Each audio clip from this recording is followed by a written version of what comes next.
Welcome to an introduction to functions. The goals of this video are to define a function and also to identify the domain and range of a function. A function is just a rule that for every input assigns a specific output. You can also think of a function as a machine in which each input produces a single output. As an example, let's say you own a prepaid cell phone. The monthly cost is a function of the number of minutes that you use.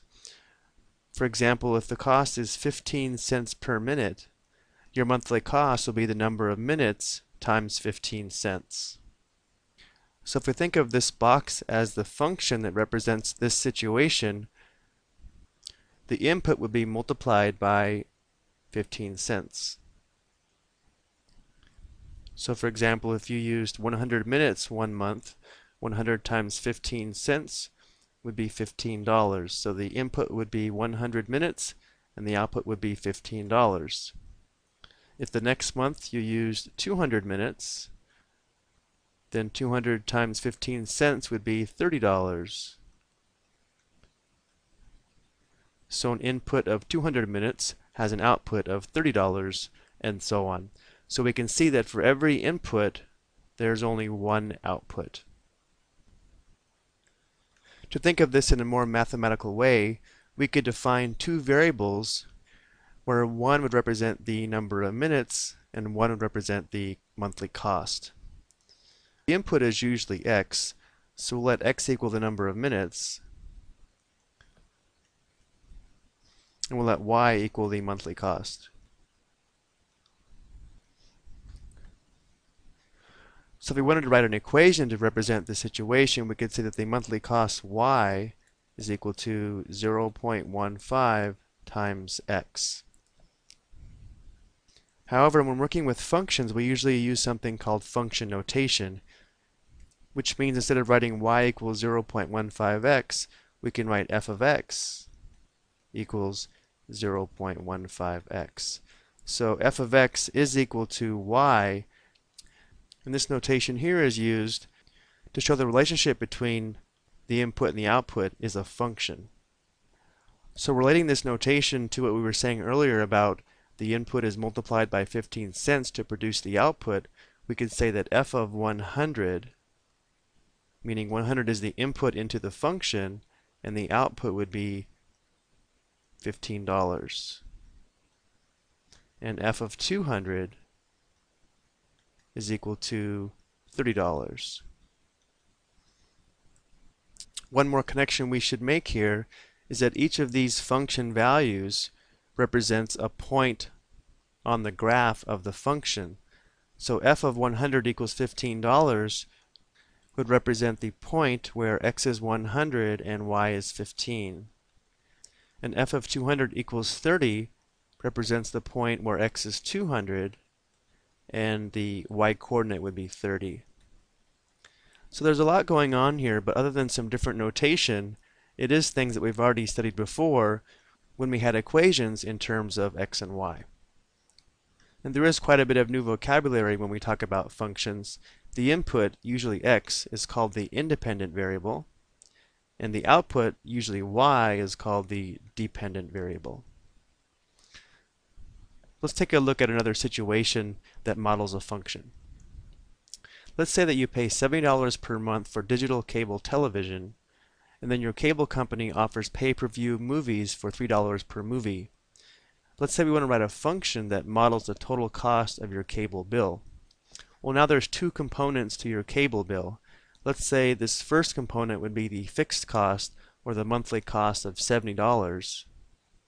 And then the second box represents the variable cost, or the cost that varies based upon the number of movies that you watch.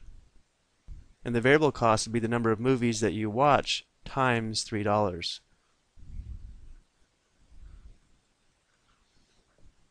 So for this situation, the input would be the number of movies that you watch that month, and the output would be the total cost for that month.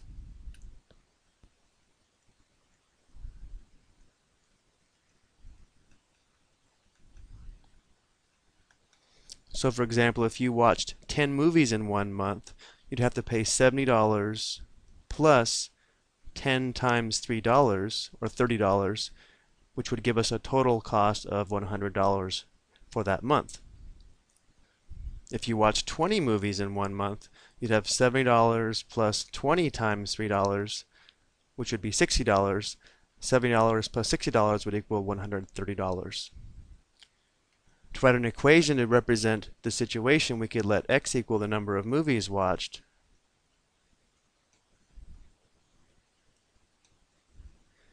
and y would be the total monthly cost. So the equation in terms of x and y would be y, the total cost, would equal $70 plus the number of movies times $3, or 3 times x. But we know this relationship is a function, so we can replace y with f of x. So using function notation, we would write this as f of x equals 70 plus 3x. And just to illustrate the connection once again, if we watch 10 movies in one month, we would say f of 10 would equal 70 plus 3 times 10, which would be $100. So f of 10 equals 100. Now let's take a look at some additional vocabulary when dealing with functions. The set of all possible inputs is called the domain of the function.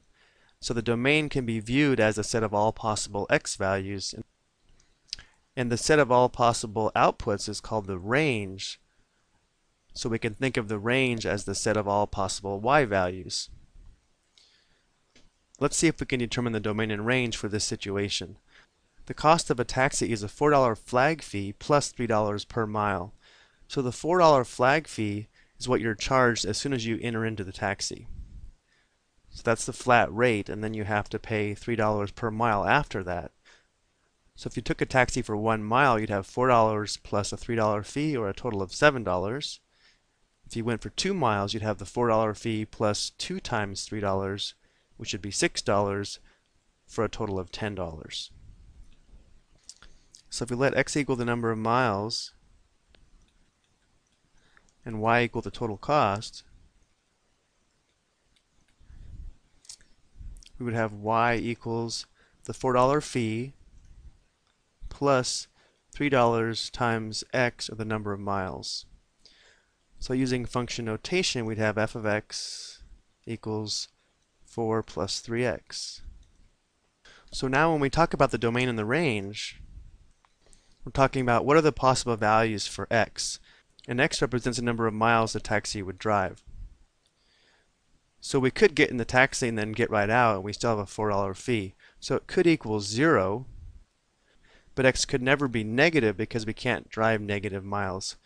So the domain would be any number that is greater than or equal to 0.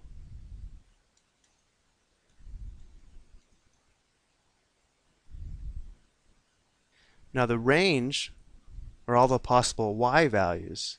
Well, looking at this cost equation, if we go 0 miles, we still have this $4 flag fee for calling the taxi. So the cost of the taxi is going to be $4 or more. So we could say that the range would be y greater than or equal to 4. Let's take a look at another example of determining the domain and range from a situation that represents a function. Here it costs $5 to enter the theme park and $2 for each ride. So if you let x equal the number of rides, and again y equals the total cost, we would have y equals the $5 cost to enter the park plus $2 times the number of rides, or 2x.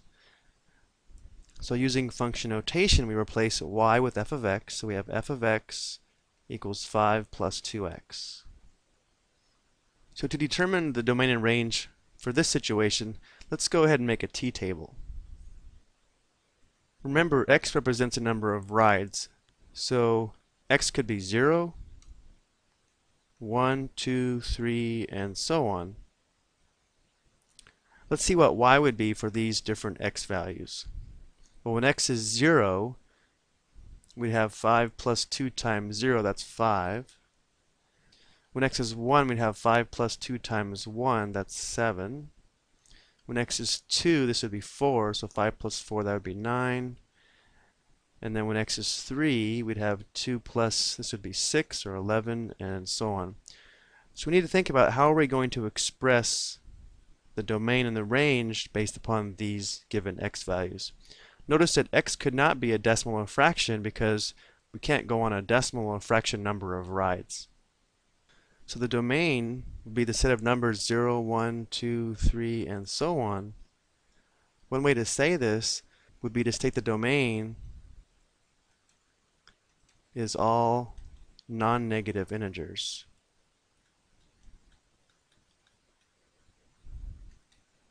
Now let's take a look at the range. The range are the numbers 5, 7, 9, 11, and so on. So if we were to list these, it would look like this. Now in reality, there is a maximum number of rides somebody could go on in one day. Therefore, there is some maximum cost, but we're not given enough information in this problem, so we'll go ahead and assume this could continue on forever. So the question becomes, how do we express these values in the range? And notice the pattern is a sequence of odd numbers. We could say all odd numbers greater than or equal to 5.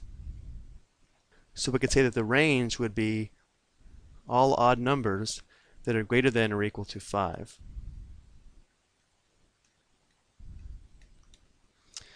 Okay, that'll do it for this introductory video. In the next video, we'll take a look at graphing functions to determine the domain and range.